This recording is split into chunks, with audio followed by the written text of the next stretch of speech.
Hi guys, in today's video I'm going to be showing you how I added a really simple gate here between my bin store and the house. As you can see, this is a very simple design, really easy to build as well. You can also see it from the other side right now. So you can see what this looks like, pretty nice I think. And this was an essential project because we have a new member to the family who you can see here kind of, but I'm going to reveal him later in the video, so keep an eye out for that. And without further ado, let's get into the actual build itself. So the first job here is going to be adding this 3x3 post to the wall of the house. I'm going to be doing that with some 4-inch screws and some plugs. So first things first, I'm just going to measure that and then transfer the measurement onto the piece of wood.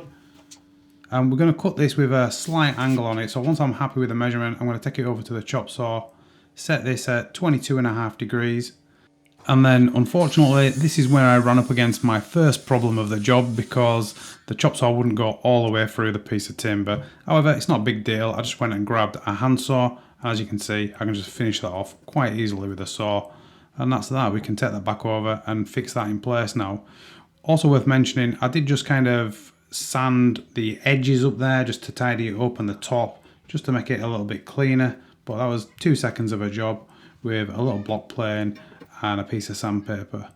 Okay, so I'm just checking this for plumb now, and I'm happy to say that the wall of the house, as I would hope, is very plumb. Also worth noting, the bin store that's behind me, that's been there for around 4 years now, and that is also completely plumb, which is great news because it's going to make fitting this a lot easier.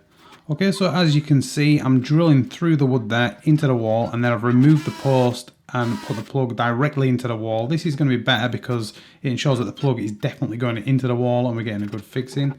I'm also countersinking the hole so I can get the screws a little bit deeper. These screws are around 100mm and this piece of wood is around 70mm. So by countersinking around 10mm, it's just going to give me an extra 10, 15mm into the wall once that screw pulls in. Okay, so once I've done the top one, I'm going to do another hole through the wood into the wall for the bottom one. Then I'm going to loosen that top screw off and just move the wood out of the way so I can slide another plug in. Again, this is just going to be better than putting it through the wood. It's going to ensure that the plug is definitely in the wall. I'm going to countersink it, tighten that back up.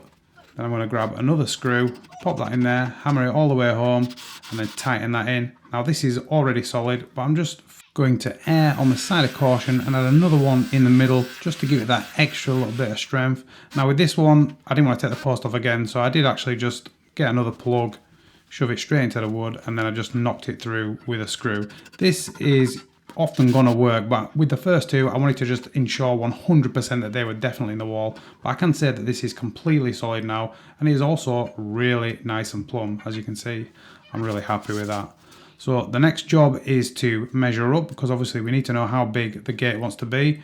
And I'm happy to say that from top to bottom, there was only around a 2 to 3mm discrepancy here. So that just goes to show how nice and plumb the bin store is, as well as the wall. So I was kind of lucky there. I didn't have to mess about, and it does make measuring and building the gate itself much easier. So that is actually our next job. We're going to be cutting all the wood for the gate, and this is just 4x2. And it's the same stuff that I've used on the bin store, the log store that I built on the channel. And this is really just a nice, cheap piece of timber that's ideal for this type of job. In fact, I believe that all the timber for this job and the ironmongery included came in at under £30. So super cheap job, guys. If you want to do this yourself, it's not going to cost you very much at all. Now you can see here, I've got all the pieces cut out there for the actual gate itself. I also have 2 cross members, which I'm fixing either end, and then I've got a big gap, and what I'm going to do is I'm going to divide that gap between all the other panels. So you can see I've got a spacer there, a little packer that I'm just using to create a perfectly even gap between each piece of wood. Once that's done, I can grab the impact driver and just pop a screw in each one of these, so through that cross member into every single one of those parts of the gate. And then I can go do exactly the same at the top. And you can see here, I'm just using the spacer on each one to make sure that gap's bang on, popping one screw in, and that's going to ensure that the gap is equal all the way across. Then I'm going to add another row of screws in. So basically we're going 2 screws into each one of these pieces of wood, and this is just going to make it really solid. Once this is done, I'm just going to give it a little quick check for square, and it was pretty much bang on, so I didn't even mess about with this. And then I'm going to get another piece for a diagonal cross member, and the reason for this is we want it low on the hinge side, high on the latch side, and what that is going to do is it's going to stop the gate from sagging over time. So as you can see, I've cut this to fit in the gap, and then I'm just going to do 2 screws again in each one. Very, very straightforward. And I'm sure you can see by now that this is actually a really, really simple project. So if you were thinking of going and buying a gate, you know, it's not that difficult to just build one. And as you can see, this is pretty much done now. We just have one more job to do before we can hang this, and that is going to be adding the hinges. So with these, I've just got some of these gate hinges. Very, very straightforward to fix. There's 4 fixing holes in each of them.